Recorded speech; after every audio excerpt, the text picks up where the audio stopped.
Hello everyone and welcome back to another stream from Amman Talks NRL SuperCoach, here to preview round 11, one round away from the start of the dreaded bye schedule origin period. Sorry for being a bit late guys, just had a few things I had to finish up very quickly. It wasn't my hair, don't worry. The hair was always looking good, as Jason says, although I love a lot of people saying that me being a bit late was because of my trying to fix up my hair. All good. As Aman's wife username says, sorry for the delay guys, he's downstairs eating his dinner I made for him. I actually haven't had dinner yet, so it's going to be, might have to shorten the stream just a little bit just to make sure I can not be too hungry before I finish this up. But great to see so many of you already in the chat, which is awesome. Cameron says, evening good sir. Get out of the mirror, Aman, says Harrison. Lauren says, evening. Benjamin W. Aman, you mad dog. Oh, not, yeah, can be sometimes. Jason Yang, good to see you. William, Aman the goat. Oh, too kind. Nick Salakis, Aman the legend. Awesome to see so many of you already. But yeah, let's try to keep this pretty, not short and sweet, because we want to get through all the detail as per usual. I do feel a little bit less prepped though than other weeks. It's been a bit mad the last few days and stuff, just real life, I guess. But we'll get into everything as per usual. So starting off with how I went last week, I scored 1571. Some people I can see early in the chat were thinking I captained Pappenhausen. Unfortunately not. Didn't captain Paps.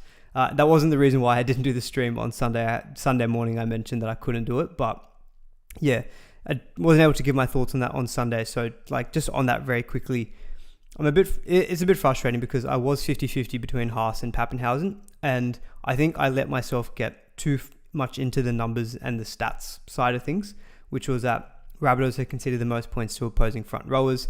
Tigers had actually been pretty good at opposing fullbacks this season.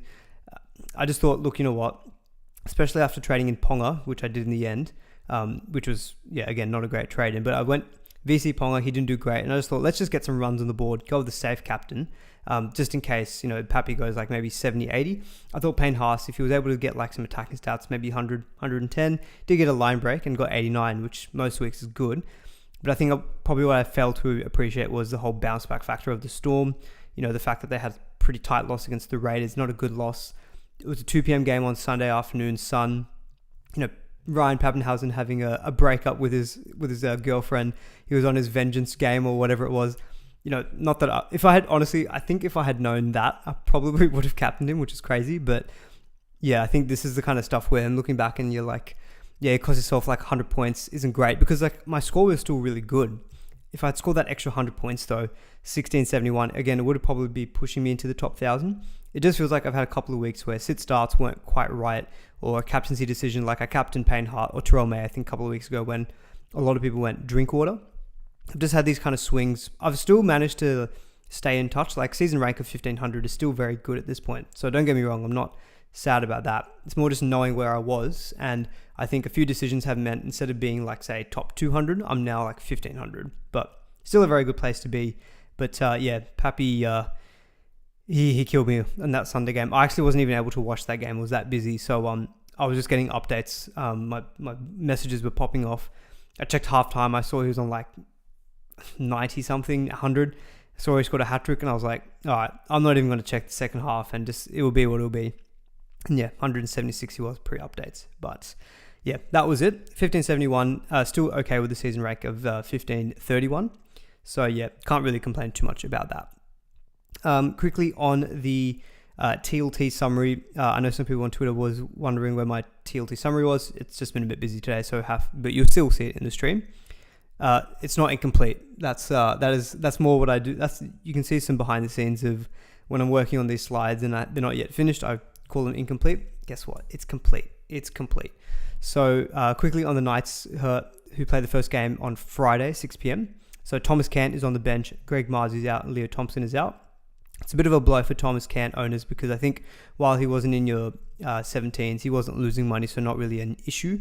But now that he is named on the bench, lower minute game, break even 51, he is probably someone that you will need to move off on. We've also got Lomax returning for the Eels. Dolphins pretty much 1-17. For the Warriors, James Fisher-Harris returns. That's meaningful for Aaron Clark, who has killed it last kind of month. But people looking at Aaron Clark, again, you might want to see how the minutes and the role is with Fisher-Harris back. and RTS is in the reserves. The biggest probably change of the day when it came to TLT was in the Cowboys. So Jake Clifford's out. It looks like he's been dropped. Zach Labart was back in centers, and Jackson Purdue moves to 5'8". Now that's actually, I think, like, he was a natural half going through juniors. I actually think people who've held on to Purdue would be very happy with this. I sold Purdue for Ponga last week. I just couldn't resist the matchup and freeing up about 100k. But anyone who's held on to Purdue, the fact that he's got 5'8", if he plays a couple more games there, he'll get 5'8" centering dual when it comes to the round 18 updates. So he could just be like a really handy hold now. And I think this I can only think this would be better for his scoring potential, a bit more involvement. So interesting watch to see there. But I think Jackson Purdue owners, you'd be very happy with that to see. Jastavunga named at hooker for Manly after playing at lock the last few weeks, but Gerbo back at the lock position. A couple of important names Supercoach-wise in the reserve. So Teague Wilton in the reserve for the Sharks, so he may be a chance of coming back this week. And Harry Grant as well for Melbourne Storm. Ezra Mam is in for the Broncos. Obviously, Ben Hunt injured, so Mam steps in there. Pierre has been named on the bench. I know people are looking at him, but it could be another game day switch like it was, I think, last week when he was originally named on the bench. So not overly concerned about that one. Same with Dylan Egan. He's been named to start, but every chance he goes back to the bench like he did last week. Zach Hosking named to start on an edge. Most people probably predicted this with Matty Nicholson out. And it's been confirmed now that Nicholson is going to be out for about 12 weeks. So he's a very easy sell for, I think, a lot of people coming into this week. And Corey Horsburgh also returns back from his HIA. Kieran Foran is in for the Titans, but on the bench, which seems a bit strange to me, but it is what it is. And then in that final game, you got Stafford Toa returning for the Tigers. I think that's going to shore up that defense, actually, because that edge of Charlie Staines and Brent Naden, you saw how much it got carved up by Pappenhausen and the Storm last week. I think Stafford Toa is going to definitely shore up that side. And Alex Johnson is also back for the Rabbitohs as well. So, yeah, a few TLT things there, but nothing I think overly or hugely Supercoach relevant, at least for this week. Like even around Zach Hosking and whatnot, I think most people were expecting that. Just quickly seeing the chat as well, and yeah, guys, please do feel free to keep getting your questions in. I've put a quick poll in the chat as well. It's got about 76 votes on some of the topics to cover, like Origin Guns, Marzhew replacements, Nicholson replacements, and a little bit on LKT, the cheapie for the Dragons. I should have mentioned it here as well, but he was also named by the Dragons, so he'll be on the bubble for his third game this week. So, yeah, that's kind of everything I wanted to talk about on TLT, and let's get into everything else. So, first topic, let's talk about the Origin Guns. I think that's going to form a lot of people's strategies. People like Nathan Cleary, I know a lot of people are looking at maybe selling this week, if not next week. I spoke about this a bit last week, but I'll go over it again. That's all good. So I think it's a bit more front of mind with people coming into next week when you've got the first major buy round. As some general advice when it comes to trading as well this week, I think if you're looking at any player who is some chance of playing Origin, if at all you can avoid it, I think you can just wait a week. That's the best advice, just because you can really get burnt trading in a player who turns out that they are playing Origin, and then you have to trade them out straight away again, potentially. Ideally, if you can wait, that would be the best. I know I traded in KP last week, but that was with a 2-week view in mind of the Titans and Parramatta. And after that, if he gets named for Origin, I'll sell him, just like probably every other KP owner. But I just wanted to take a chance on that. But yeah, so this is the Origin buy schedule. I won't spend that much time on this slide because I think most people do now know most teams buy coverage. But in any case, I've shown this slide a lot in previous streams. And to summarize, the teams who cover the 3 major buy rounds are the Bulldogs, Roosters, and Manly. And Roosters in particular also cover all of the mini bye weeks. So they're probably the most useful when it comes to the buy schedule. And then I've highlighted in yellow teams who play 2 of the major bye rounds. So that's going to be Canberra, the Dolphins, the Knights, and the Sharks, and the Rabbitohs, and the Dragons and Cowboys as well, actually. The teams who only cover 1 major bye round are Warriors, Parramatta, Penrith, West Tigers, the Titans, and the Storm.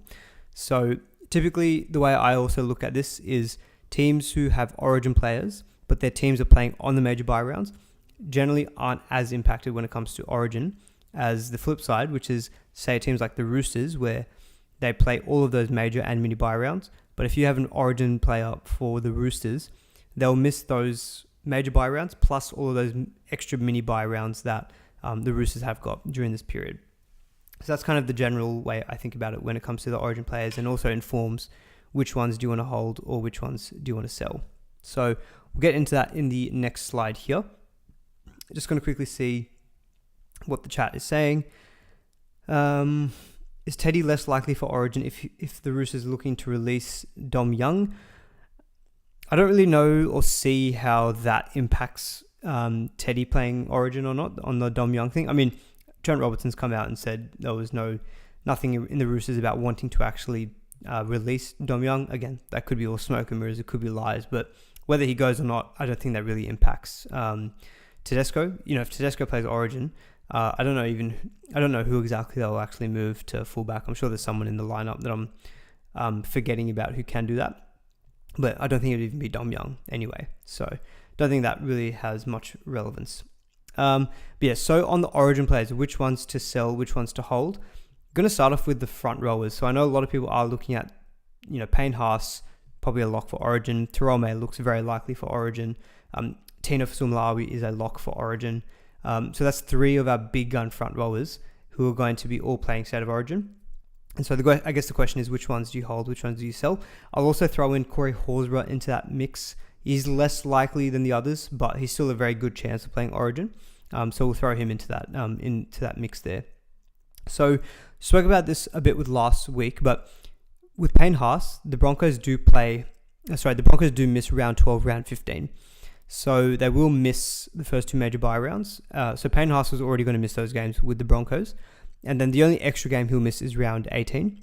With him, I think the risk is that obviously he will, maybe not back up in rounds 13, 16, and 19. If you just bear with me for a second here as well, if you actually look at the turnaround times for the Broncos, they have a 3-day turnaround after game 2 and game 3, and a 2-game turnaround after game 1. I think looking at it, someone like Payne Haas is probably a good chance of maybe missing that round 16 game, because that's a game that's in Brisbane. They'd have to fly back from Perth to Brisbane, but they do have that extra day. So he may play that game, but there's a chance he also misses that. Similar as well with round 19, where he has the Titans, and you could almost argue that the Broncos don't need Payne Haas to play that game to win that one. But my initial feel with Payne Haas is that I would hold, because he only misses one extra game as a minimum, maybe an extra one. I'm kind of thinking he might miss 2 extra games over this period, but he's 100% going to be someone I think that you want to have in your run home team. And I don't know if you guys are getting conscious of your trades, but I'm very conscious of what my trade count is. So I ideally would like to hold on to Payne Haas. Between him and Terrell May, because Terrell May has the exact same bye coverage as Payne Haas. So they both are in the same boat when it comes to the rounds that they miss, assuming Terrell May plays Origin. The issue with Terrell May is that he's only got a 1-day turnaround after game 2. So, and that's, again, flying from Perth all the way back to Sydney. But I do think that someone like a Terrell May is more likely to back up for his team than Payne Haas, because you've seen how big his minutes are for the West Tigers. So for sure, between Payne Haas and Terrell May, I think if I had to sell one of them, I would sell Payne Haas, because I think that Terrell May is more likely going to back up. And I think at a maximum, he'll miss one other extra game, whereas I think Payne Haas might miss 19 and 16. Whereas Terrell May, I think, will only miss round 16, in addition to 12 and 15. With Tino, he also is someone I'm firmly in the hold camp, because again, I put him in the same boat as Terrell May. He, I think, has to be someone who will back up for the Titans. He's a bit of a machine. He can play big minutes. You've seen how big he scored in the last couple of weeks as well. He only misses one extra game, which is around 15. But, round 13 is against Melbourne. That's a tough game. He's got a 2-day turnaround. I think that's the kind of game that he'd probably just back up for, because of how tough that opponent is. Round 16 against Parramatta, he's got a 3-day turnaround. So I think, again, okay shout for him to play. And then after round 19, it's a 3-game turnaround, but it's again against the Broncos. It's a tough opponent. So realistically, I think maximum Tino misses round 16 in addition to round 15. So there's only really 1 or 2 extra games I think Tino's going to miss. So he's someone who I think, again, run home guy duel, I'll definitely want to have. So I think out of Payne Haas, Terrell May, and Tino, Payne Haas is probably the one I'd be most happy to get rid of. And that's just because I think of his risk when it comes to backing up. But you absolutely want a plan, I think, to bring him back. So that's some of my thoughts on the front rowers. Corey Horsburgh, I think, is an easy sell if he plays Origin. So he would miss round 12, he would miss round 15, and he'd miss round 18. But he will definitely miss also round 19. And I think round 19 typically is the toughest mini buy round to cover because this is at the very end of the Origin period. And what you'll find is that a lot of teams will take that round as their opportunity to rest those players who have played Origin to get them fresh for round 20, ready to go for the run home. The fact that Corey Horsburgh already misses round 19, in addition to 15, maybe round 12, also 18, and he's just not as much of a gun as the other three. So for me, if he's someone who if he gets picked for Origin, I think he's an easy sell in my books. So that's probably some of the popular front rowers who are Origin relevant. Let's talk quickly about halfbacks now. I know that's going to be a key question coming into this round as well, which is, do you sell Cleary or not? Cleary is actually the third most traded out player as it currently stands. And if I toggle that to coaches in the top 5%, it's still number 3 most traded out player. So I'll actually quickly, I'll stick on this slide actually before moving on elsewhere to the Cleary replacements. I think the way I'm thinking about this is, let's decide who's a sell, who's a hold, and then after that we can get into the replacement side of things. So guys, I know a lot of people are asking questions around replacements for some of these guys. Maybe just hold fire on some of those questions once we get to those particular sections. For now, let's talk through those Origin guns, which ones to sell, and then we can talk a bit more after that about the best replacements and whatnot. When it comes to front rowers, the obvious candidates is someone like a Joe Tarpany, Fanil Blake. Those are probably your two best bets, and I think Tarpany probably is the best bet. Or maybe even an Aaron Clark as well. If you get one more week sample, you see how he looks with Fisher Harris. He's also definitely an option. Tarpany's probably number 1 though for my books in the front rowers. Now, when it comes to halfbacks and Cleary, so Cleary's obviously on the bye this week. He's already going to then miss, assuming he plays Origin, because it's not a dead cert, but you expect Cleary to play for New South Wales. He will miss round 11. He will miss round 12. He will miss round 15. He most likely will miss round 16. I think Ivan Cleary's already come out and said that those Origin players from Penrith aren't going to play in round 16 because that's an away trip to New Zealand. Going all the way from Perth to New Zealand wouldn't really make sense. Then he's going to miss round 18, and then he's a backup risk potentially in round 19. But so we've counted 5 games as a minimum that he's probably going to miss during this Origin period. And, in terms of his own backup period, he's got a 3-day turnaround after game 1 and a 3-game turnaround after game 3. So good chance that he plays maybe one of those 2 games, but I'm going to bet at least one of them maybe he misses out. So that would mean then I think he's going to miss 6 games. And so if you look at the 9-week period during Origin, he'll probably only play 3 games. And if you look at some of his replacements, like your Nicho Hynes, your Jerome Hughes, I know people are even looking at a Fogarty as well. So what I've just got on the screen here very quickly is season averages of these players, and I've just multiplied it by the number of games I expect them to play between rounds 11 to rounds 19. And this is taking as an absolute minimum. So for Cleary, his absolute minimum is 4. And if I give him a season average of 75, he will score you 300 points. Compare that to someone like Nicho Hynes and Jerome Hughes, who will play 7 games during this period. I've got them projected to score 511 and 460. So you are looking at 150 to 200 points difference purely just between those 2 players. So long story short, I think Cleary's sell is fine. And I think Hynes and Hughes are going to be your best bets in terms of replacements.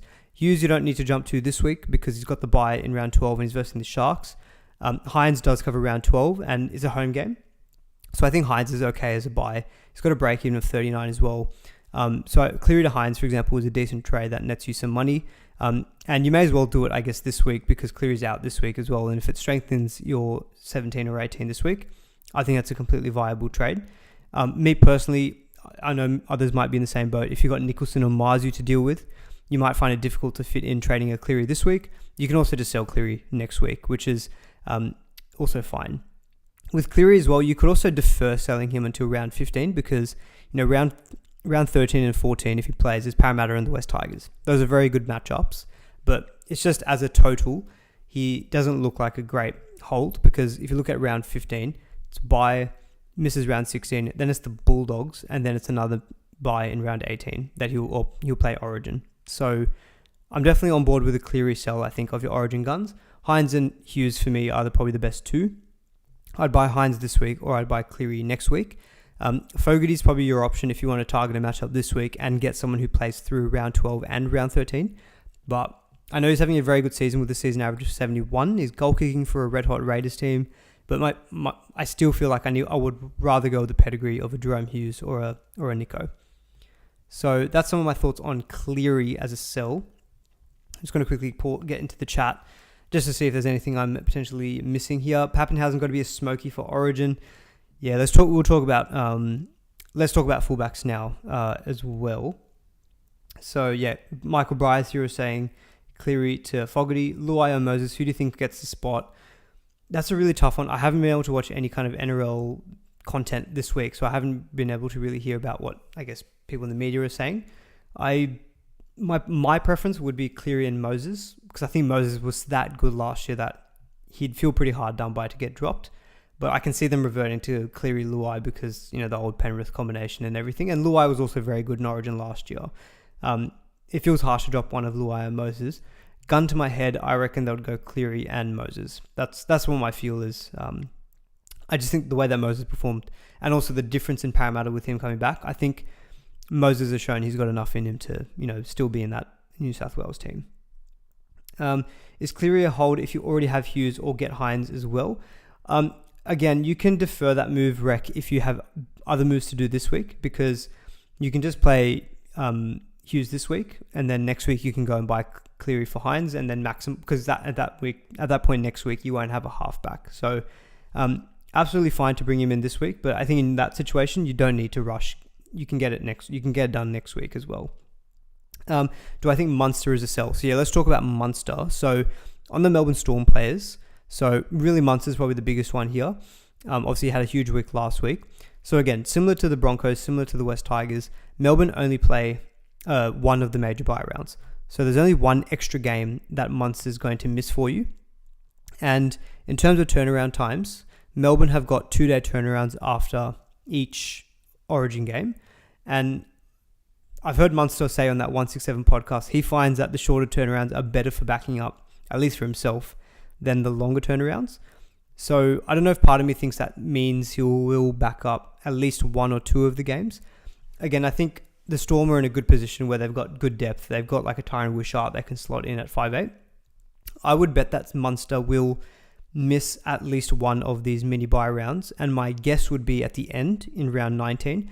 I do feel like the Storm traditionally rest their players after that end of the Origin period and then get them fresh, ready to go. That makes me feel that Munster is a hold for the time being, because if I feel like he might play 13 and 14, the games are against the Titans and then the Cowboys at home. And then maybe in round 15 is when you could sell, because you could say in 15 he'll miss that one. In 16 he's got the Rabbitohs away, Sharks not great, then he misses 18 and then could miss 19 as well. So with Munster, I'm less rushing to sell him. And I know people maybe are looking at like LKT this week and going Munster down to him to free up funds. I think you can still do that move next week and free up a bulk of cash if you wanted to do it next week. My initial instinct though is to hold Munster at least until 15, and then maybe at that point we'll reassess, because my base expectation is that he might miss 2 extra games during the Origin period, which I feel like for someone who I might want back isn't the worst thing in the world. The other thing with Munster as well is that if you want someone like, say, Jaden Campbell, who's probably the best 5'8" I think you can get, his run's actually a little bit tough for the next couple of weeks. So this week the Titans have got... Who have the Titans got this week? The Raiders. Then he misses round 12. And then Campbell's got Melbourne and Broncos. So it's not like a fantastic run. Round 15, though, you can sell Munster to Campbell, and then Campbell will get you Manly, Parramatta, Cowboys by Broncos. Much better run, I think, from round 15. So again, you could time it where you go Munster to Campbell in round 15 rather than selling Munster outright now. But again, I don't hate people selling him, because apart from last week, he hadn't really been going that big. And so, I could be saying that with a bit of recency bias to say, I'll just hold him because he's a gun. But, if you look at the weeks before his 138, 50, 65, 55, 61, he wasn't really hurting you too bad. So I think he's someone that's fine to sell, but given the quality of matchups in 13, 14, at the moment I'm leaning towards a hold for the time being. Other players to consider, I'm just having a quick look at this list here. I think Roosters players like a Connor Watson, I think, is someone that you can easily sell. If he's in your second row forward, absolutely, I think you can sell. If he's in your hooker, a bit more difficult because hooker's such a meh position. But again, if you wanted to just go Watson down to Riley Smith to free up funds, I can understand that move because Watson's going to be missing at a minimum 5 games during the Origin period. So I think, he's also someone that's completely fine to sell during the Origin period. And just want to see if there's any other notable call-outs. KP, if he plays Origin, I think people are just going to sell him anyway. And he's in such a hot position at fullback. I think you'd probably want to move off of him anyway. Even if he only misses, 2 extra games, I think he's still someone who, the Knights of draws, it's okay during the bye period, but given what we've seen from Ponga, I don't think it's going to hurt you that much by not owning him. Karaz is someone who, if he plays Origin, he would probably be a sell because he's going to miss 12, 13, 15, 16, and 18. But I think the fact that Lomax has been named this week, it gives me some comfort that as long as Lomax gets through this game okay and looks good, I think he'll be picked over Karaz, just again based on what he did last year for New South Wales. Finally, let's talk a little bit about maybe some fullback options. Again, someone was asking about Pappenhausen before. Do you think he's a smoky for Origin? I think that it's hard because Pappy's been killing it this regular season, but I think if I'm putting myself in Laurie Daly's shoes, I think you'd say, well, I've either got my incumbent in Dylan Edwards, who won the series last year, or I've got tried and tested James Tedesco, who's never really let New South Wales down. I mean, you can argue he's been a bit too ball dominant at times, but I think those two are probably in the pecking order. And even then, if Turbo's fit, I can see just it's in people's head. I think they'll just say Turbo's an absolute weapon. They'd pick Turbo at fullback. They could even pick Latrell at fullback. So I think Pappy's just in that weird spot where there's so many other good fullbacks going around. I just feel like he's got too many other players against him. If he's a smoky for Origin, I'd maybe number 14. But I think Connor Watson's like a perfect number 14 for the Blues. So yeah, again, my suspicion is that Pappy doesn't play Origin. And yeah, I think on that basis, if you don't know Pappenhausen, I think completely fine to trade in this week because round 13, when it's a very tough week, when you've got players on the mini buy round, Melbourne have probably got the best matchup, which is the Titans. You're going to want to have your Jerome Hughes, Eli Katoa, Pappenhausen for captaincy. Even a Drinkwater's got the West Tigers. Like, you have to start looking a little bit ahead to those mini buy rounds and just think of the players who are going to hurt you the most if you don't own. In that round, I can already see it being Pappy, Drinkwater, Hughes. If you look at round 12, looking at Manly versus Parramatta, probably a Garrick, maybe Turbo if he doesn't play Origin. Maybe a Karaz against the Dolphins potentially. Not so many amazing matchups, I guess, in round 12. But yeah, that's some of my thoughts on some of those Origin gun players to look at maybe selling. I won't go through the entire list, but hopefully that's covered majority of people's main dilemmas, I guess. So let's start talking a bit more about some of those other topics on replacements. So before I do that, I'll take this question. Jerry's saying, would you rather sell Watson or Horsburgh first? Purely just for the number of games that he's missing, Watson. But you're going to get better replacements by selling Horsburgh. So I'm actually going to change my answer. I'd sell Corey Horsburgh first because that's probably what I'm going to be end up doing in my own team. Because hooker's just such a dead position. If you already have a backup like Sanders Smith, like I did it last week, I copped an AE. But with the flex this year, my AE last week was Adam Dewey. He scored 26 points, but it just meant that 26 points went in my team, but then it dropped out again with the flex. So I think having the flex means that your ability to cop an auto emergency is not as bad as it used to be in previous years. So I honestly don't mind just holding Connor Watson and Sanders Smith. They're kind of, they'll miss the same rounds together, but, because Sanders Smith, he's only going to miss round 14 and 17.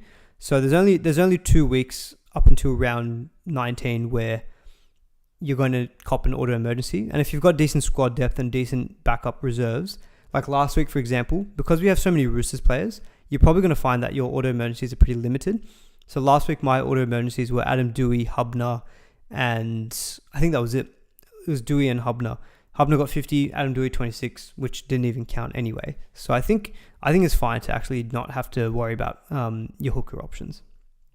Does being a Nico owner make Cleary a hold? Yes, but you will also, as I said, you'll be missing a halfback in round 13. Oh, actually, sorry, not quite the case. Cleary could be back in round 13.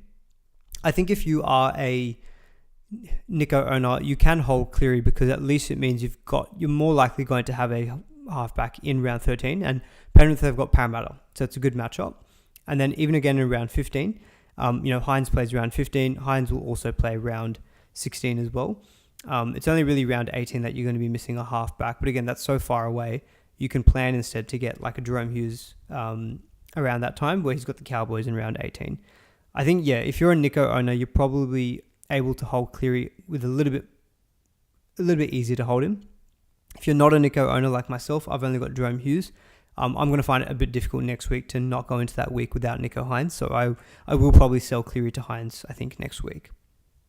All right. Next main topic I can see people voting for is Marzhew replacements. So let's get into that. I'm going to end the poll now as well. So let's talk about that. So I'm going to specifically look at center wings, and we'll go from there. Hamoli Olukwatu play Origin. Again, I'm not sure. If I had to put together a predicted 17, he probably actually wouldn't be in my squad. If I had to think of my forwards, props might be, let's say it's Payne Haas and Terrell May. Hooker would be, let's say it's Robson. Second row forward would probably be Hudson Young and let's just say Liam Martin. 13 would be Isaiah Yeo. I think you'd have on the bench then Watson, Spencer sounds like he's in, Angus Crichton probably to play a bit of middle, and then probably Mitch Barnett because he can also play middle and edge. I actually think Olukwatu is probably he wouldn't be in my predicted 17. So my guess is he is not going to play Origin, but again, if you can hold out a week, then I think what am I going to say? Yeah, I think if you're an Olukwatu owner, you hold. If you're looking at Olukwatu, I think just wait the 1 week, just so that you can guarantee that you are going to get in Hamoli for the bye period. Daniel, can you hold Clear if you're a Hughes owner? You can. I mean, of course you can, because it just means you won't have a halfback next week. But I'm going to find it difficult to not own Nico Hines next week because he's looking a lot better as well. And I'd be a bit scared not to own him. So on the Marzhew replacements, I won't speak too much about Val Holmes. We didn't really touch on him earlier, but I think the fact that he's likely going to be playing Origin and missing games, he's not going to be someone I think many people will look at. But as I said, I think last week, round 17 could be actually a good time to look at Val, but we'll skip past him for now for that reason. Ruben Garrick, I think most people already own. He's 80% owned by the top. I think these numbers that I've got on screen are top 5%. So Garrick and Carraz are already kind of higher up there in terms of ownership, as is Dylan Lucas, and Fletcher Sharp's getting up there as well at 60% ownership in the top 5%. I think for me still, number one is Dylan Lucas. I don't know where he's ranking currently in terms of the trade-ins.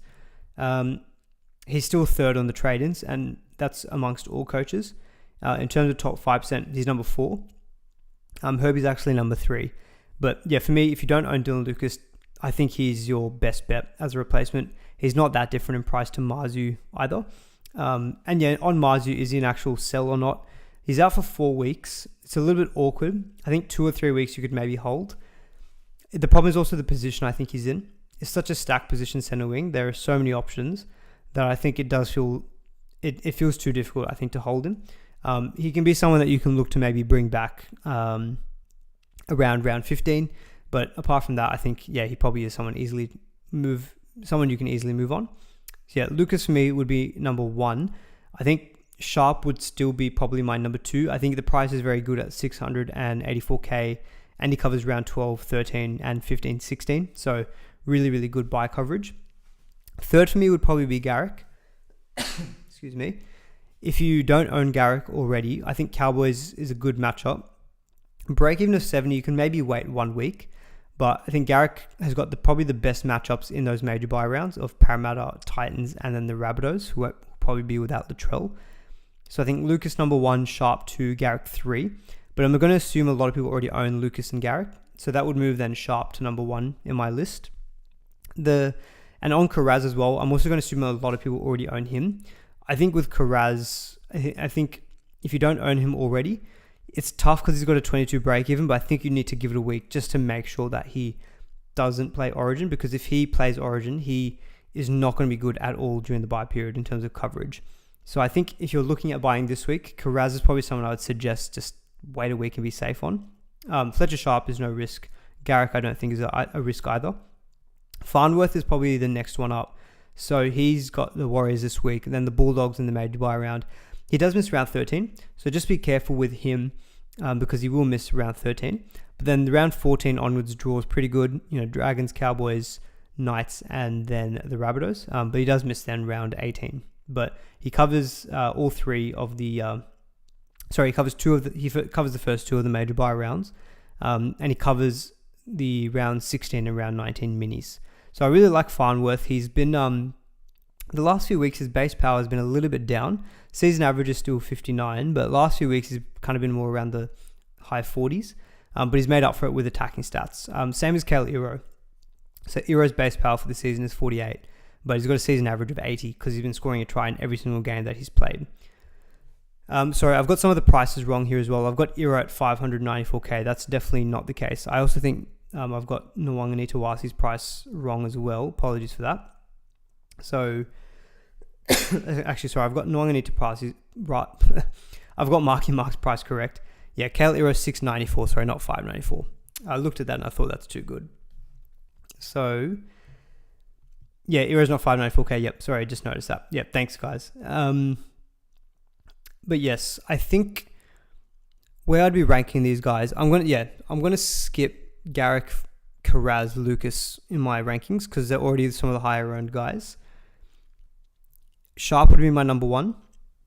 Just the best buy coverage in my opinion, and I think he's at the best price as well out of those guys. Number 2, so if I had to rank, or if I had to put head-to-head Farnworth and Iro, it's a bit tougher. They're both benefiting a lot from attacking stats. Excuse me. I think I'd take Kale Iro. So they both missed the round 12. They both missed the round 13 bye week. Melbourne at home is obviously tough, but I think Farnworth with the Warriors also isn't that much better. I just think he's a bit cheaper, and last season his biggest problem was not getting the attacking stats, but we even saw that even when Iro wasn't playing, Hiroti was getting all of the attacking stats as well. I think there is just such a bias towards that left centre scoring meat pies. I just think those attack stats are going to keep coming. Even if he doesn't, his base power is still good at 48. Farnworth, his base has been a little bit down the last few weeks. Season long, it's been good. But I think I'd probably just take the point of difference here. I think I'd take Kale Iro a little bit cheaper. I don't think Iro scored a ton yet this season. Farnworth hasn't. Yeah, Iro has scored 111 earlier in the season. I don't know. I don't know what it is. Gut feel just feels like to me Farnworth has been benefiting from these tries, but Iro feels maybe a little bit safer. Break evens are very similar, and he's just less owned. So I don't know if this is being too cute, but I think I'd take Iro over Herbie Farnworth. But yeah, Sharp number 1, Iro 2, Farnworth 3. A couple of other point of differences. I'm getting much more around Connor Tracy. So he's gone really well the last couple of weeks. His buy coverage is really good.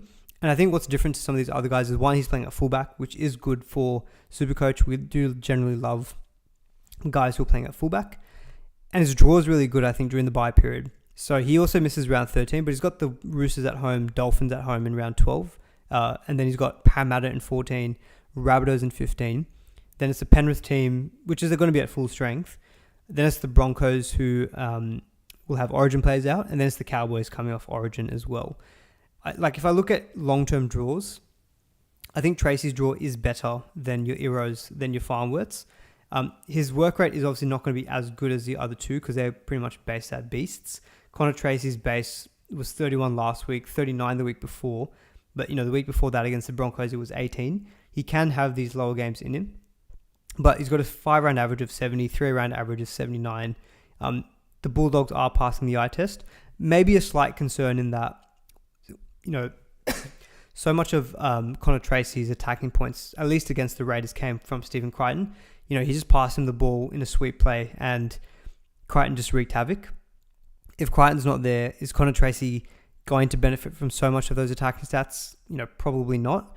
But, the thing is, at least Connor Tracy will have Stephen Crichton in round 14 against Parramatta, which is a very good matchup. And he'll have him in round 17 against Penrith. So I like Connor Tracy, but probably not enough to rank him above Iro and Farnworth for me. And Mark Noini Tuasi is probably bottom on my list. Like, he's been really good. But I think the Roosters, in terms of a draw, it's not the best during the Origin period. Bulldogs this week, Sharks, Raiders in 13. Then the Knights in 15 obviously looks okay, and the Cowboys in 16. But realistically, the good run for him doesn't probably start until round 15. And I think you can get guys like maybe Iro Farnworth, who I think I've probably got a bit more trust in than him as a centre wing option. So I haven't got Purdue in here, but I don't know if you'd be buying back Purdue. Of course, he misses out on round 12. But Matt is asking, no Bradman Best. Yeah, I mean, look, Bradman Best is obviously a consideration as well. He scored well the week before last. He scored, I think, 51 last week. He's 613k, so he's not that... He's a bit cheaper than some of these other guys. But I just think... How many Knights do you want to load up on, I guess, is one thing. The Knights draw is good. So I think there's no problem getting Bradman Best as a bit of a pod. I don't know what his ownership is in the top 5%. I suspect that it's going to be quite low. Actually, you know what? I'm going to have a quick look for it here now that you've mentioned it. Yeah, look, Bradman Best is a good pod. He's in a good... he's got a good draw, good buy coverage. I guess, again, it's not a major concern, but he is someone who could potentially play State of Origin if we get injuries to the outside backs in the for the New South Wales Blues. In terms of his own ownership, Bradman Best, he is currently 3% owned by the top 5%. So he's a serious point of difference. So if you like your point of differences, I think Bradman Best probably is one of the better ones as well. I'd actually almost rank him above now that I'm looking at it. Season average of 67. I think I'd probably... would I go Connor Tracy or Bradman Best? I think I would go Tracy, just because I think we already loaded up on so many nice players. But yeah, he's a very good pod option, but I prefer all these other guys, I think, to him. Iro versus Garrick for next week. I think if it's for next week, it has to be Garrick for me. Cheaper, goal kicking, better matchup next week, and he also covers around 13. So yeah, Garrick for me out of those two. Tui Pelotu when he returns. So yeah, Tui Pelotu was flagged for round 13, so he's definitely an option, but no need to discuss him just yet when he's not yet available for us. Avoid all the nice players other than Sharp and Lucas. They're just so bad. I think that's the thing as well. You don't want to overload on a team that is having issues with attack. I think Dylan Lucas and Fletcher Sharp feel safe. Marzhew felt safe. Bradman Best is probably safe as well, but again, there's nothing wrong with spreading the risk, and if you don't, getting a Carraz and Connor Tracy double up. I think with the Bulldogs, their attack is also looking very good, so that's also why I like him a bit. For Sharks, I think that left centre position has just been benefiting so much.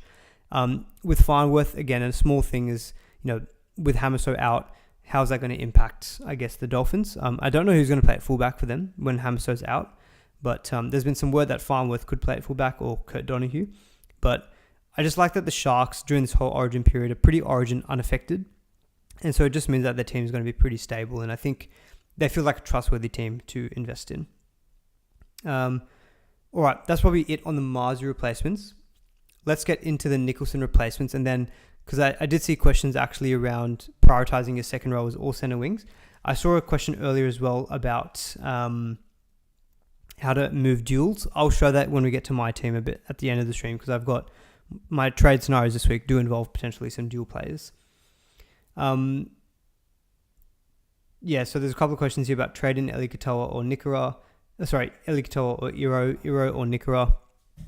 I think, again, it comes down to which part of your team do you need to bolster up more. I'd argue that second row forward is a weaker position. Whereas if so you can get like Nikora, Eli Katoa, I think are decent options.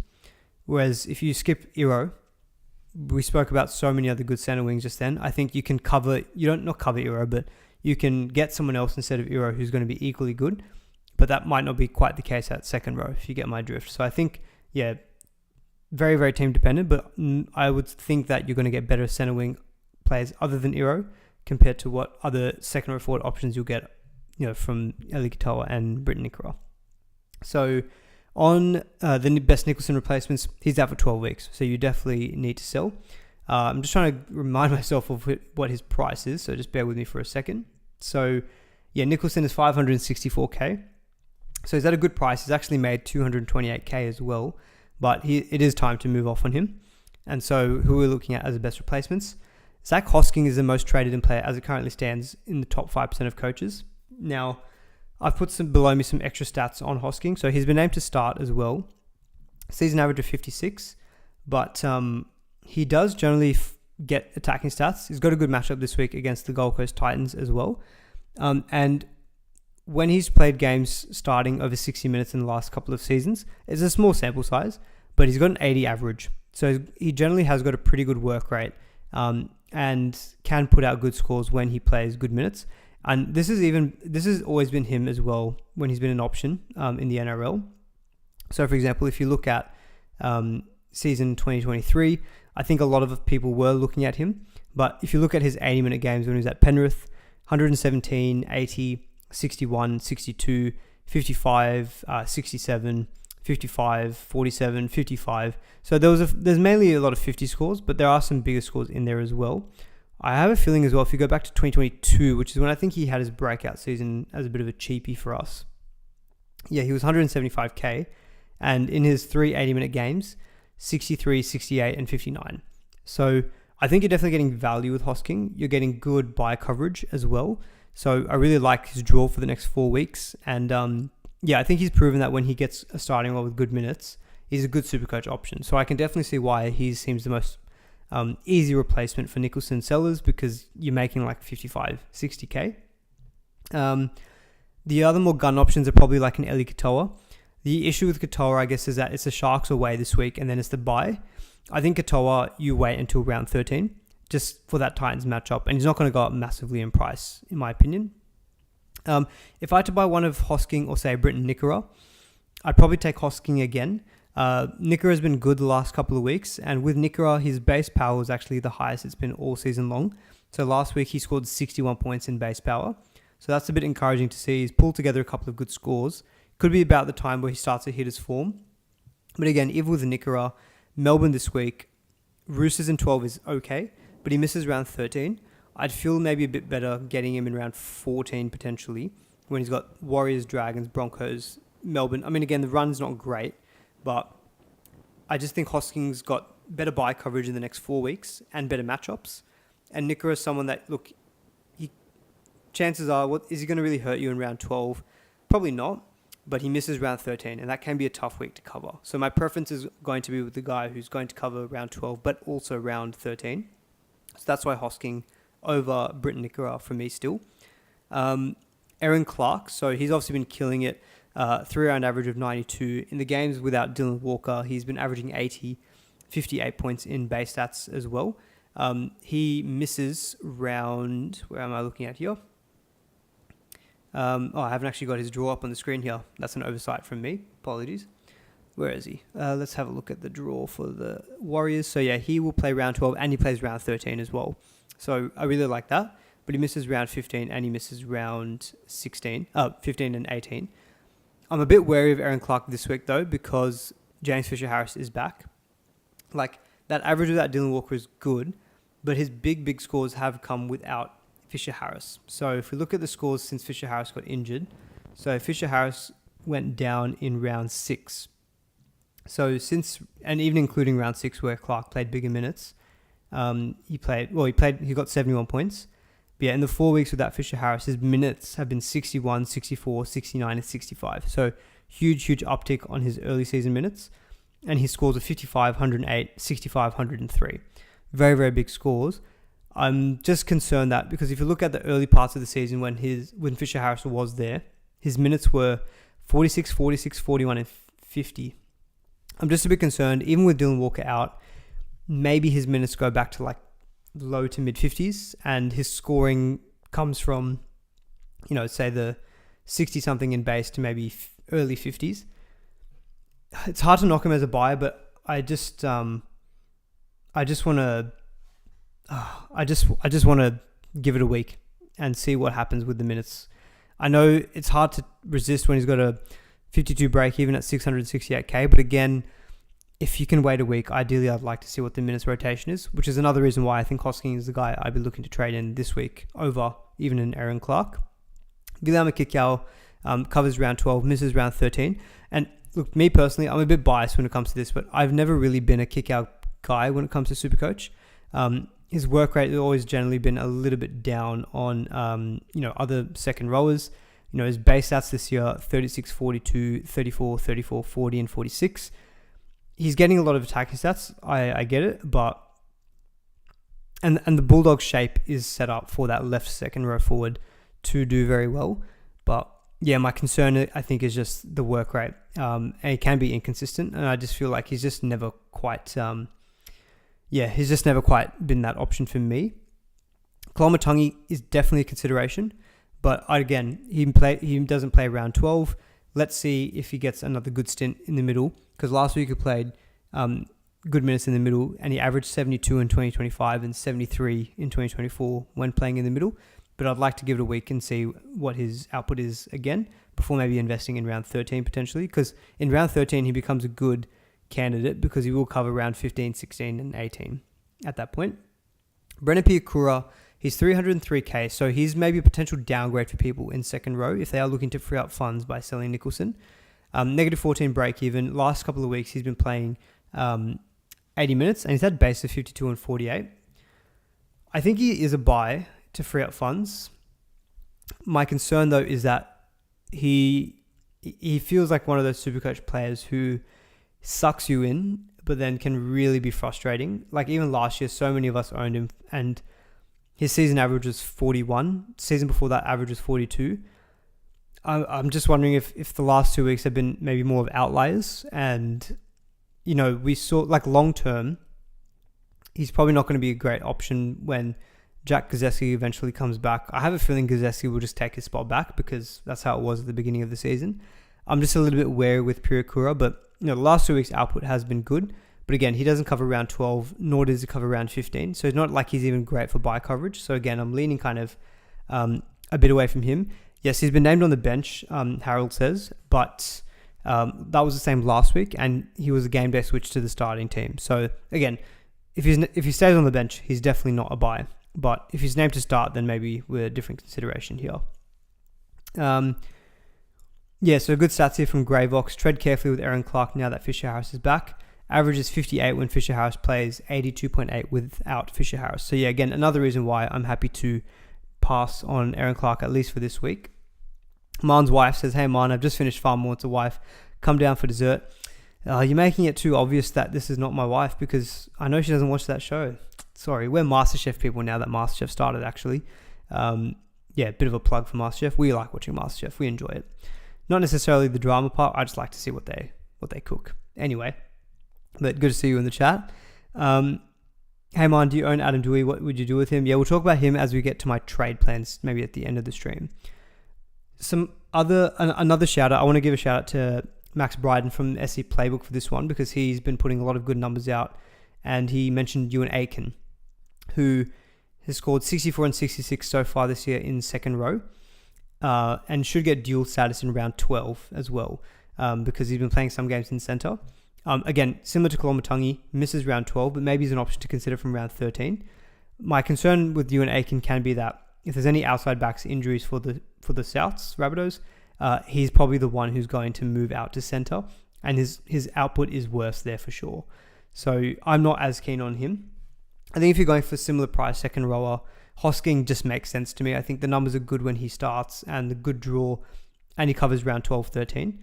After that, it would probably be someone like an Aaron Clark. But again, I'd probably wait a week. Otherwise, Britton Nikora at a very similar price. I think your gun options like your Hudson Youngs, who are origin risks, they're just not really going to be factoring in here. Eli Katoa, I think I'd wait till round 13 as well. I haven't got a specific slide on front rowers, but if you've got the dual status to go Nicholson up to like a Fanul Blake, even if you can afford like a Joe Tarpany, I actually think getting someone like a Tarpany is almost better than getting a Hosking. Like Hosking eventually, like it's a long time, it's 12 weeks, but Hosking eventually will probably get back maybe to a bench role, but he's at a good price. Tarpany though is like an absolute out and out gun, and he's been punching out like 70s and 80s for fun this year. He's expensive, he's 730k, but I don't mind going for Fanul Blake or Tarpany via duels as well. I think my first preference still would be though maybe a Hosking, just good value I think, and not having to use as much money. Maybe someone like a Tarpany you can get next week, but I think if you're really keen, Tarpany's good this week against the Titans, like good potential for attacking stats there as well. All right, a couple of questions about fullbacks. Let's get into that a little bit. So people's asking, Hanny is asking, is Drinkwater a buy? Someone else is asking, is Drinkwater still a buy with Purdue coming into the halves? With Purdue coming into the halves, I don't know how much that's going to affect Drinkwater. I don't really see his role changing that much. But I guess the question is he a buy at 900k? The problem is that he probably will be a buy once it gets to round 13. And his price is most likely going to be more than it is now, because 906k now, but he's got a break even at 54. And it's probably one of the best captain options this week as well. It's very hard to trade him in this week. And I think if you don't own Tedesco, Teddy's the one you'd be prioritizing. Again, if you can wait a week, that'd be good, because Teddy has got better major and mini buy round coverage than Drinkwater. And they'll both probably be at similar price next week. And definitely this week as well, if you can. It's a good week as well to try to create funds to potentially go someone like KP or Iongi up to like a Drinkwater or a Teddy. Or probably a Teddy next week, of course. Drinkwater's on the bye next week. Because I think, again, we talk about guys who are going to hurt you the most in those bye weeks. Teddy's games aren't that great, but he's matchup proof in my opinion. And if he's a fit and available and not playing Origin, he will be 100% owned by probably probably 90% owned by most serious super coaches. And as you saw with Pappy, when he has such high captaincy and you don't get him and you don't jump on it, it really, really hurts your week. So I think, for me, I think Drinkwater is a completely fine buy this week because of the fact that he's got a 54 break even, and more likely than not, he'll be more expensive when we get to round 13. And we already spoke about before, round 13 is a tricky week, and West Tigers at home. He'll be a prime captain option. It's like if you're trying to do Ponga to Drinkwater, to be honest, I actually probably wouldn't do the move, because I've always harped on about how Parramatta concede points to opposing fullbacks. I think if you're a Ponga owner, you give it 1 week, and then round 12, maybe you sell for Teddy, or you just sell him in round 13 for Drinkwater. But out and out, yes, Drinkwater I think is still a buy at his price, because I just don't see it really coming down that much, at least in round 13, which is probably when you're going to want him. But yeah, it's tough to have to swallow paying 900k for him. Is Teddy no chance for Origin? No, he's definitely a chance, but again, my feeling is that Dylan Edwards will probably be the fullback and not Teddy.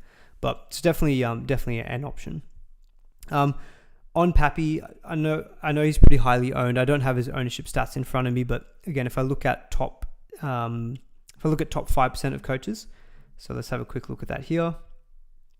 He is 96% owned. Of course, a lot of people have jumped up into that ranking because of him last week, but yeah, he's super, super highly owned. If we're looking at Drinkwater, he is 66%. Teddy's still a little bit of a pod at 34%. Most people still have Ponga at 41% as well. This is the thing as well. It's starting to get into an ownership where I think it's getting scary to not own Drinkwater. And I really like the fact that he just plays all the way through round 13 till 19. It's similar to what we're talking about with the Knights now, where you're buying all their players and they just run through, no need to worry about them. It's similar. It's going to be similar with the Drinkwater in round 13 as well. Again, another reason that you might want to hold off a week though, like if you're selling a KP, is you just want to see what happens with Origin, because if Turbo doesn't play Origin and he's fit, he'll probably be 500 something K and he'll be versing Parramatta next round. it would be very hard to resist not getting Turbo. Latrell would be awesome, but he's just too close, I think, to Origin, because he's now at 586k as well. So he's actually at a very, very good price as well. Thank you, Hanny, for the $2.99 donation. Appreciate that a lot. Thank you so much. And yeah, to Lachlan's points here, he's saying structured trades so that I can afford Iongi to Teddy in one trade next week. Current buffer after trades about 20k. Absolutely. I think it's as you say, you want to plan for the situation where you might need to get Teddy next week. Iongi's been good. I think ever since Moses has been back, he's got a 3-round average of 72, but he's just not in the same league as a Teddy, right? So Teddy will punch out 120s, 130s. Iongi maybe punches out 70s and 80s. It's still very good, but there's potentially 50 to 60 points gap. And the thing is, with someone like a Teddy, he's going to be very highly captained as well in a lot of these rounds. So yeah, definitely structure your trades, I think, to try to get like a Teddy next week. And I'll be doing the same, I think, with my team as well. So yeah, if you can, hold fire with the fullback trades in case of Turbo. But Drinkwater, yes, he's still a buy, because I think once we get to round 13, it's very clear in my head, the 3 fullbacks you want to own right now is Drinkwater, Teddy, and Pappenhausen. After round 13, it's probably still going to be the same, but Turbo might get into the mix there as well. So yeah, I think overall Drinkwater is still a good buy, but ideally if you own like a KP, wait a week. It might mean you have an out to Turbo instead of Drinkwater in round 12. All right, I think we've spoken about a lot of the hot main topics. We spoke a bit about halfback earlier as well, but so I'll probably skip over that as well. I do prefer Hines and Hughes to your Fogartys and things. I know Fogarty is getting some interest, but I think I'm going with pedigree, and I don't I just feel like Hines and Hughes are just better long-term options, and he's very expensive at 719k as well, Fogarty. All right. Let's get into... I know there's a few questions I've missed as well, so I want to spend more time on questions as well. We've been going on for about an hour.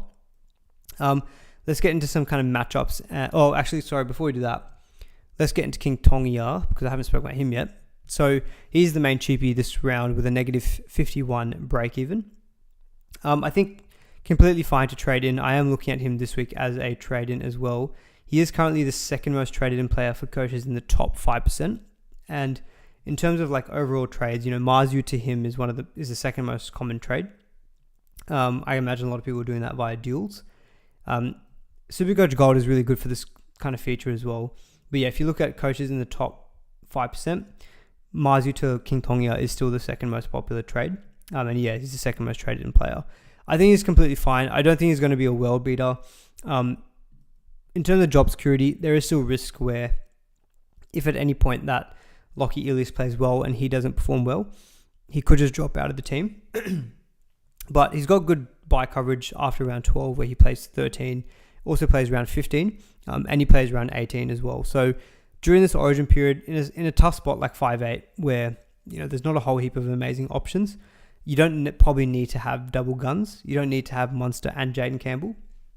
As we spoke about before, you can probably have Munster till round 15 and then trade to Campbell in round 15 instead. And then you can just keep someone like a King Tongia as a backup. He'll make some money, but if he just stays there for the season, you can just keep him there for the foreseeable future. Someone's asking, is he worth a boost? R2 Rusty, hard to answer that question until I know who your other trade-ins are as well, because in a vacuum, I'd probably say he's not necessarily worth a boost. And the thing is as well, even if you didn't get him this week, if you just waited a week, because the thing is, it's a matchup against the Broncos. It's not like it's a, stellar matchup. If he comes out and scores 50 this week, his price will go up by 76k. If next week you're looking at someone who's 275k, it's still a pretty good downgrade price. And instead what you can do is, R2 Rusty, if you saved your boost this week, but you boosted next week instead, you can make four trades next week, and you might find that your ability to really get in, and the thing is as well, is that by deferring that boost, next week you'll have absolute clarity on origin lineups, so you'll definitely know who that player you're trading in is going to be there available for you in round 12. And if you have to cop an extra 76k for that extra information, I almost think that's worth it. So unless your boosts are getting you top quality guns this week. I'd say it doesn't have to be someone you boost for this week. I'm not really even looking at it as bringing him in to generate cash in terms of him going up in value. It's more about downgrading to him to free up all that cash. And next week, if he's 275k, I think that's completely fine still as a downgrade, because it's the Broncos, right? If he scores 35, he's only going up 65k. So it doesn't feel like a huge amount that you're going to be missing out on, but a bit more clarity and certainty on your potential trade-ins next week. Also, it must be nice to have boosts. I have no boost left, so there you go.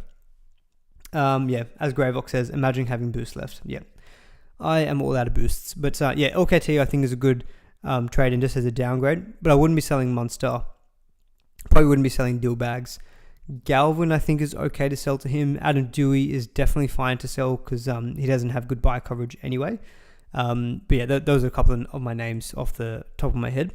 If you've got the deals to go Marzhew to him via Adam Dewey, I think that's completely fine as well.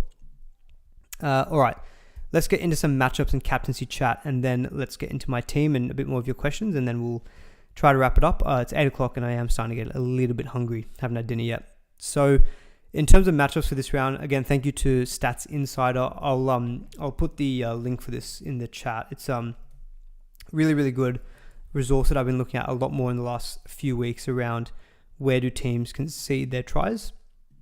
And I'm just trying to use this a little bit more when it comes to captaincy and whatnot. So a few matchups that I've wanted to highlight for this round for people who are either owners or maybe potential buyers. So number one is the Newcastle Knights edges versus Parramatta. So as you can see, Parramatta have conceded 40 and 44% of their tries on their edges, not very much through the middle. So if you're thinking of the Knights, your KPs, your Fletcher Sharps, your Lucases, even a Bradman Best, I think this week is a really good matchup for them. Teddy is, again, I'm a bit scared to not own Teddy this week because while the Bulldogs have been great, they've conceded 59% of their tries to their right-hand side. And I think what we saw the last time the Roosters played was when Sanders Smith went down, all the ball went to the right-hand side. So your Robert Toyers went huge, Mark Nolini Tawasi went really good, and your Billy Smiths didn't go that well. But if Sanders Smith is playing, I think a lot more ball is going to go down that side. Teddy is a very big presence on that left-hand side as well. So I think Teddy could potentially be in for a good match this week. Billy Smith, maybe, if you're really struggling with depth. Just looking at this, I don't think he's the worst trade-in. Could be due for a try as well. Hudson Young scored a try as well against the Bulldogs last week. So there is maybe some merit for the Bulldogs' right-hand side defense not being that great, which really shocks me because it's the Stephen Crichton edge. But anyway, that numbers don't lie, I guess. If you're looking at Herbie this week, Dolphins left versus the Warriors right looks very good. Warriors right-hand defense has conceded 47% of their tries. That looks potentially good for Herbie. Also, the Warriors right, though, looks good against the Dolphins left. So potentially Metcalf owners, I think it might be a good week to play him. Drinkwater, he looks good this week. So if you look at Cowboys right versus Manly's left, so Manly's left edge defense has conceded 43% of their tries. That right-hand side is someone like Robert Derby. Drinkwater sweeps on both sides anyway, but there is potentially an edge there to target for Drinkwater, so that might feed into captaincy chat. But also equally for Garrick. People were asking before about Iro or Garrick. If you look at the numbers here, Cowboys' left-hand side defense has conceded 54% of their tries. So that looks a really good matchup potentially for your Turbos, Cherry Evans, Garricks, Olukwatu's, Jason Saab, that whole right-hand side for Manly. That's their preferred edge anyway. So I can see someone like a Garrick actually doing well this week if that feeds into your thinking about maybe looking at him as a Marzhew replacement. But equally, Iro looks good too. So Storm's right-hand defense has conceded 63% of their tries. So Iro could be a very good get as well. If you look at that Sharks left attack, Storm's left attack looks good. You got Pappenhausen and Coates. Sharks have conceded 52% of their tries to the right-hand side. So that looks like a really good matchup potentially for your Munsters, Coates, and Pappenhausens. So again, another reason why I'd say with Munster, wouldn't sell him to LKT this week. Pappy is still maybe a good VC or captaincy option this round as well, basing it on that. Broncos left versus the Dragons right. Dragons have conceded, what I'm looking at here, 50% of their tries to their right-hand side. So your left-hand side Broncos players, Maybe like a Shibasaki as well even could be a good option. The Raiders' edges versus the Titans. So if you look at the Titans, they've conceded 40 and 43% of their tries on the edges. So not much through the middle. So that makes it look good for your edge players like a Hosking or a Hudson Young. Both Fermor, Jaden Campbell could have good matchups in this one. Raiders' right-hand defense has conceded 51% of tries. And then Latrell looks good against the Tigers, who have conceded 52% of their tries to their left-hand defense. Although with Stafford Toll coming back, that might be a little bit better. Equally, though, Adam Dewey could have a good week potentially this week. South's right-hand side is conceded, where is it here? 49% of the tries to their right-hand side. Nick, thank you for that very, very kind donation, $20. Coffee contribution, that's definitely going to my flat white tomorrow. I held on to Coates, who killed it. Yeah, Coates has been a great trade, and actually, I remember, Nick, you were looking at Coates. Yeah, good on you for that one. He's killed it. He plays Sharks this week, then the Titans and Eels. Does he play both games? My center wings are Lucas, Fletcher, Garrett, Carraz, Tamali, and Jenkins, wanting Iro and Herbie. I think with Coates, based on what I'm looking at here as well, I think you want to give Coates this week. I have a feeling he's got like a low break even as well. I don't know. He feels like maybe he's such a good pod because in round 13, I'd fully expect him to back up. And remember, Nick, Herbie and Iro are missing round 13. So while Coates is missing round 12 and others get them for round 12, they're both actually playing the same number of games because people are going to be missing Iro and Herbie, and you've got a pod in Xavier Coates versus the Titans. I think that's a great position to be in. So I think I would actually definitely be holding on to Coates, and I probably wouldn't be selling him for Iro and Herbie because I think you're actually going to be in a very good position in round 13. Martin Lau, again, he's back. $50 donation. That is outrageous. Thank you so much. Make contributions the norm. Lots of work going into this production. You guys are too generous. Thank you so much for that. I appreciate it. And yeah, guys, if you like the stream as well, there's almost 400 of you watching. Do give it a thumbs up. It does it does help me out as well. But no, thank you guys so much. That is so generous of you. I really appreciate it. But yeah, as I said, Nick, I would definitely be keeping Coates for sure. On to captaincy. So I might not be the best person to speak to about captains just based on my track record. I've been a bit of a safety Sam the last few rounds by captaining front. I've actually captained front rows 3, I think, of the last 4 rounds. So, and then I think the other one was Cleary. So my captaincy streak hasn't been great. So just bear with me if I recommend someone and they don't look great. In terms of vice captain, Kalen Ponga and Fletcher Sharp probably look the best to me against Parramatta. Parramatta have conceded on average 73 points to fullbacks this season, 5'8", If you're concerned at all about KP, I think I'd just put it on Fletcher Sharp instead. I think he's just showing a bit more than KP has been pretty much since the whole season effectively. If you're a Teddy owner, I know the Bulldogs looks tough on paper, but as we spoke about in the last bit, I think the matchups actually look not that bad for Teddy against that defense of the Bulldogs' edge. So Teddy's a very good safe vice captaincy shout. I think your best captain's this option for a attacking player, not a front rower. To me, it does feel like it's, of the popular options anyway, probably is Drinkwater. So Drinkwater at the moment is 20% captained by the top 5%. Pappy is still number 1 at 43%. Again, I think it's completely viable if you want to skip all your Knights players. Go VC Drinkwater and Captain Pappenhausen again.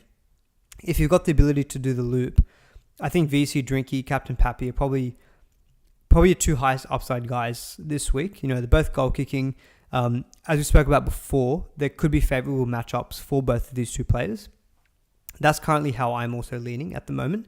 The stats don't necessarily suggest amazing matchups for them, but I'm just looking at Drinkwater's form looks so good. Playing at home, goal kicking, he just seems to be in that purple patch where I don't know many people who have gotten 4 tons in a row. I think Teddy did it last year. Maybe you can say there's a regression for Drinkwater, but again, that might be why it's safe to go VC on him. And then Pappy away to the Sharks might be a bit of people just jumping on from last week, but again, the man is in such good form. I think you might just want to play it safe. Look, his goal kicking Sharks weren't totally convincing against Manly either. Your best front rower this week is probably going to be a Payne Haas or maybe a Joe Tarpany. Payne Haas against the Dragons, they've conceded on average. Actually, the average points is Payne Haas's average minutes times the PPM conceded by the Dragons. So if you run with that, Payne Haas's assumed score is about 66, which is good. But again, I think I'm probably going to go back to trying to get more of these upside. It is a bit of a wet weekend, that's true. So let's have a quick look at Sydney's weather. I don't think it's very good this weekend, actually. Yeah, Saturday doesn't look too bad. A bit of light rain on Sunday is what we're looking at here. I just want to see what games. So the Cowboys game in Queensland. Let's have what's Townsville's weather. Ooh, Townsville on Saturday, 29 degrees, partly cloudy. At 5:30, it's going to be 23. Yeah, I think Drinkwater's got a pretty good weather game. Pappy might not be so good. So maybe you can go VC, Drinkwater, and Captain Payne Haas for a bit of a safer option. But yeah, I think a lot of people are going to be tempted by Pappy Captain on Saturday night. But again, Sharks away, nighttime game. I know he just went huge last week, but my gut is still telling me that it's probably not the matchup. And I might be a safety Sam again and go Captain Payne Haas, but it's a 2 p.m. game in Brisbane against the Dragons. I'm just going to see what Brisbane's weather looks like for Sunday. Sunday in Brisbane looks 23, mostly sunny. It does say 2 p.m. chance of showers, but weather looks okay. It could be a VC Drinky and Captain Payne Haas week, but I think Pappy's still completely fine. Otherwise, VC Ponga, Captain Drinkwater, if you wanted to do that. I probably don't have enough conviction in the Knights to VC any of them, so I think I'm going to go VC Drinkwater and then Captain's TBD. But at the moment, one of Pappy or Payne Haas. Same 50-50 as last week, which is going to kill me. Terrell May is also maybe a good option as well. I just feel like Rabbitoh's a bit of a bounce back. Stats-wise, Rabbitoh's actually looks good for middle forwards. Terrell May does generally play pretty good minutes, but I think I feel like I know Terrell May's minutes look better, but I think the attacking stats are much more likely with a Payne Haas than Terrell May. So I think out of those two this week anyway, I'd probably go Captain Payne Haas instead. Your pod captains could be like a Tarpany against Titans because, he's definitely a chance for attacking stats. Hudson Young's also a very good shout for anyone who owns him. Latrell, I know he's very lowly owned, but West Tigers away could also be a very good matchup as well. All right, that's it on captains. Let's get into my team. And then, 1 hour 18? Let's do about 5 more minutes. We'll talk about my team, and then we'll get a few questions in, and then we'll wrap everything up. But yeah, guys, please do give the stream a like if you are enjoying it as well. And again, thank you so much to Nick, Hanny, and Martin for your super chats. They're so appreciated. So, yeah, my team is currently set up with Captain Payne Haas. There you go. But it's on VC Drinkwater.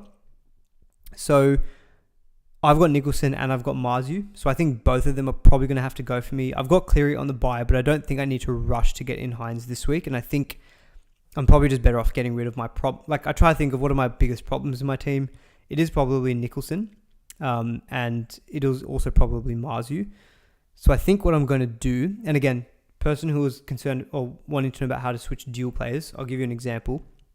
So I can actually go Nicholson to King Tongia and free up a bucket load of cash.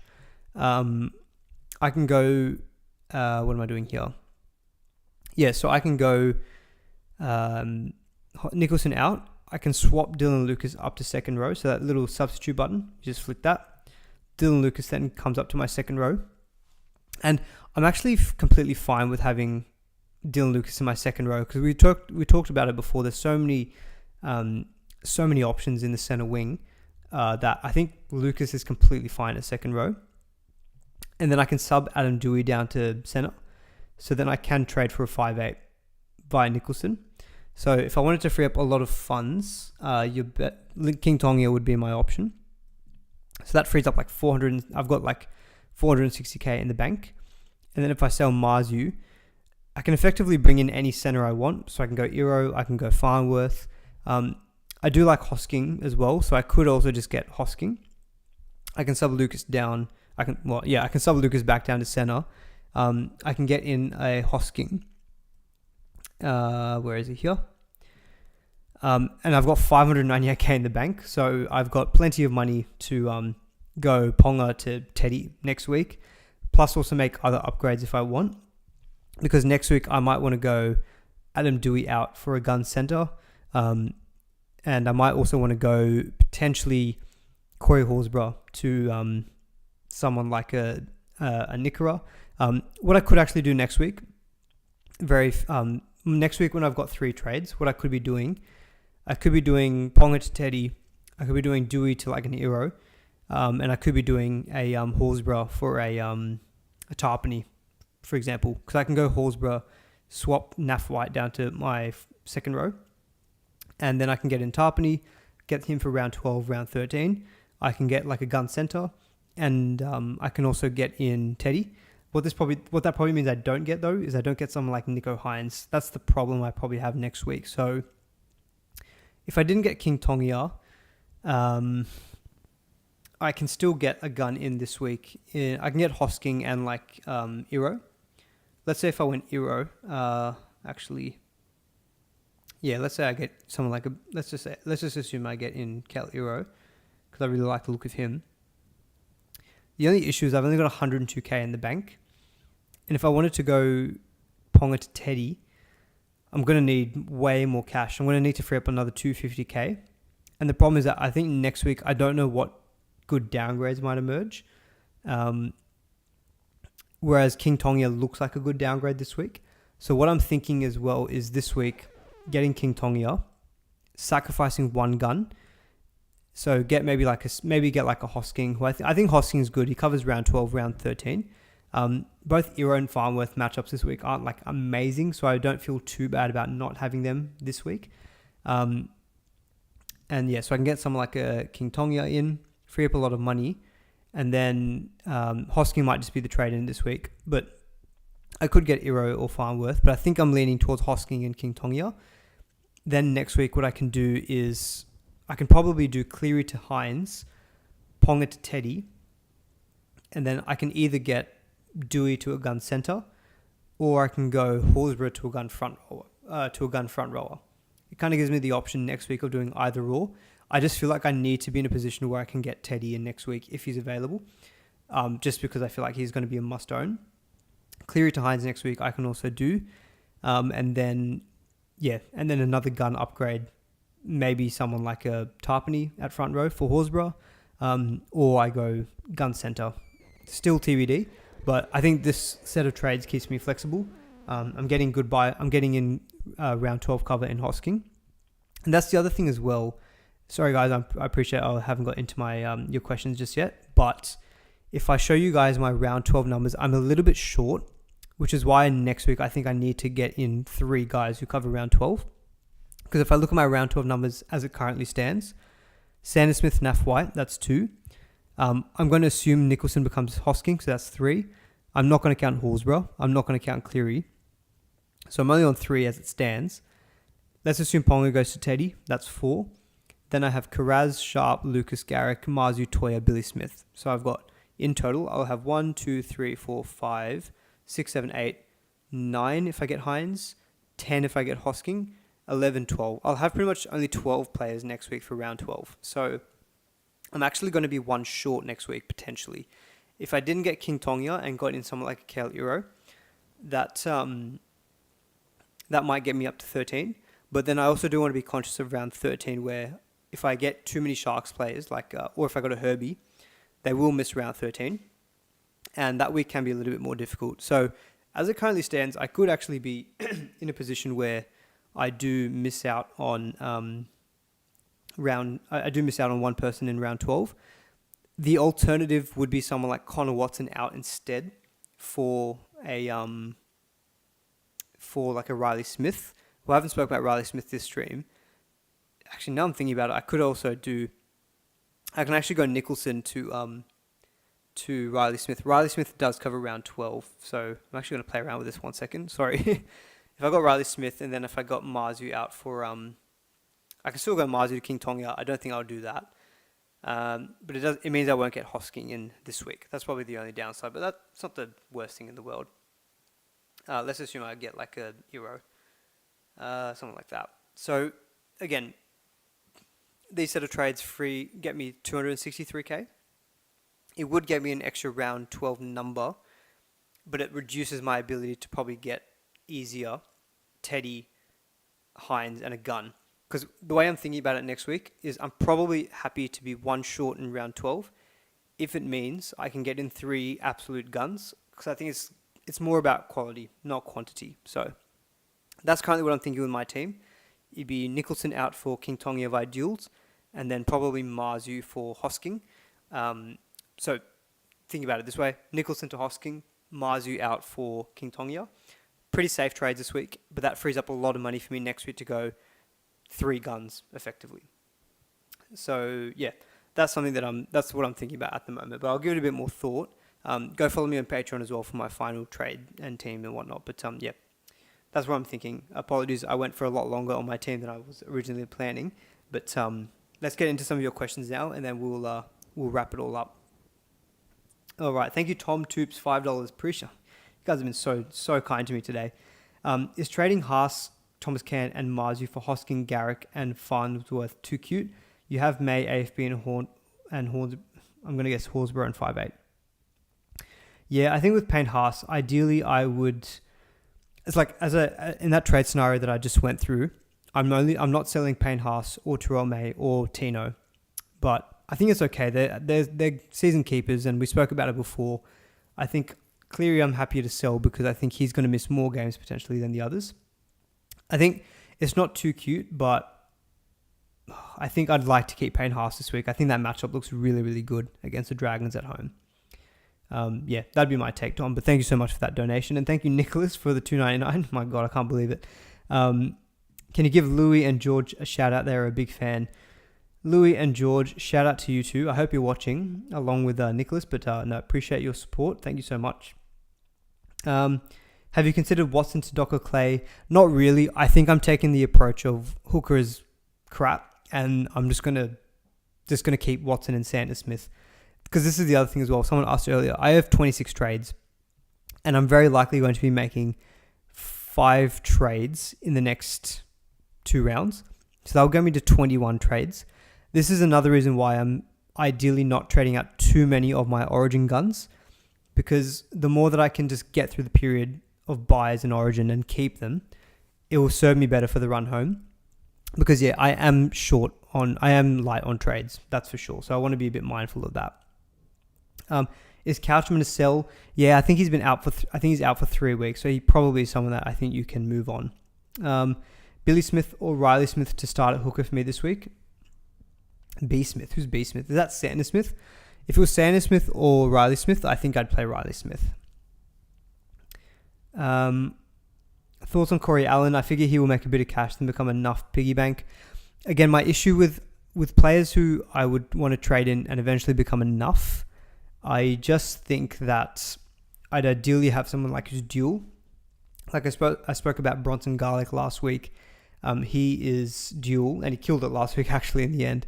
But it just gives you a bit more flexibility. Like as I showed with my team, by having likes of Dylan Lucas, having the likes of an Adam Dewey, when you can be really flexible and swap players in and around your team, it really does help things a lot with flexibility. Ideally, if you're having enough, I think you'd want to have someone who's got the dual. Like I've got one enough in my team, which I started with from round 1, which is Simpkins from the Titans, and he's front row forward, second row forward. So again, gives me flexibility next week to go Corey Horsburgh up to a gun like a Joe Tarpany, for example. Thinking about it a bit more, I can also maybe even afford a Tarpany this week against Titans, but I think, yeah, that's going to be a decision I'll have to make for myself this week is, do I go Hosking or do I go Tarpany? Tarpany could be a nice little point of difference, but yeah, remains to be seen. I probably will still have the money next week to get Teddy if I went Tarpany this week. But again, I just want to, where I can, pick the cheaper players this week, and next week make sure I've got the bank to afford the guns like Teddy. If I can afford Tarpany next week and Hines next week as well, that would be awesome. I might have to bring out my trade planner and run some numbers and see what works for me. But yeah, I'll I'll put my thoughts out a bit later in the week as well. Surely you want Hines if you cut Cleary. Yeah, that'll be probably a next week trade for me. Keon or Hosking, what do you reckon, Martin? Great set of hair, by the way. Thank you. I like Hosking. I like the matchup, and I think his buy covers, at least for this week onwards, is better. And he's got the Titans this week as well. Last reserve: Dylan Egan, Tamale, or Coates. Oof. I think it'd be Coates. Oh, actually, Tamale's got the Titans. Oh god. I think Tamale. It's just the matchup. I think I'd have to go Tamale. Cleary to Hughes or Nicholson to Hosking this week. Only can do one. If you can only do one, I think Hosking. Nicholson is more of a sell, and you're getting the Titans matchup this week as well. Hanny 299, thank you so much. Can you shout Titanium All Stars and say he gets lucky? Titanium All Stars, you lucky bugger. What's going on here? Send that luck over here. Maybe I wouldn't captain bloody Payne Haas last week. I would have captained Pappenhausen. But thank you, Hanny, for that. And yeah, shout out to Titanium All Stars. And you get lucky. All right, a couple more questions, then we'll wrap it up. Mamazellis to LKT, Shibasaki to Sharp, Ponga to Drinky, worth the boost. Connor, I think I would not do Ponga to Drinkwater. The other two trades, completely fine, in my opinion. Marzhew to Hosking or Ponga to Paps. Was thinking of waiting next week to go Ponga to Teddy. Oh, God. Oh, man, that's a tough one. Again, oh, man, not having Ponga this week, not having Pappy this week would suck, but it's Sharks. We didn't really speak about it. Is he a must trade in? I think wait a week because you can get Teddy next week instead. Excuse me. If you could pick any centre fullback replacement for Marzhew, who to pick? I mean, anyone. It'd probably be Drinkwater. Or actually, anyone. Pappenhausen. Then probably Drinkwater. Then probably Lucas. Then Sharp. Is Munster to LKT fine to free up cash for Teddy next week? Again, similar to what I said before, Daniel, I think a move like that, you can actually wait next week as well, because if I'm not expecting King Tonga to go up massively in price. If it goes up 70k, but you get Munster, who can punch out a big score at any given week, you know, Munster to LKT next week is still going to cop you, it's still going to free up a lot of funds for you. Like Munster's got to break even at 25. You know, if Munster goes up, say 20k, King Tonga goes up 70k, you're only losing out 50k, and you can just make that trade next week, in my opinion. So, while Munster's available, I think I'd just be keeping him for the Sharks game. All right, guys, I think my throat is starting to creep up on me. It's been a long, good stream, hopefully. Hopefully you all enjoyed it. Thank you all so much for tuning in. We'll probably won't be able to do a Sunday wrap-up again this week. I've just got something on Sunday evening, and even next week, I'm away next weekend. So the Sunday wrap-ups might be a bit light on for the next couple of weeks. So that's why, again, another good reason to do a good Tuesday stream. But yeah, keep your questions coming in the comments and anywhere on socials. Patreon is probably the best place to get your questions answered directly from me, because I've set up a members chat in there. So I just kind of try to prioritize that for messages. But thanks everyone for tuning in as well. And you've been so generous today as well. I really can't pay you guys back enough. Really appreciate it. But yeah, thanks everyone for tuning in. We'll catch you all in the next one, and good luck for this week.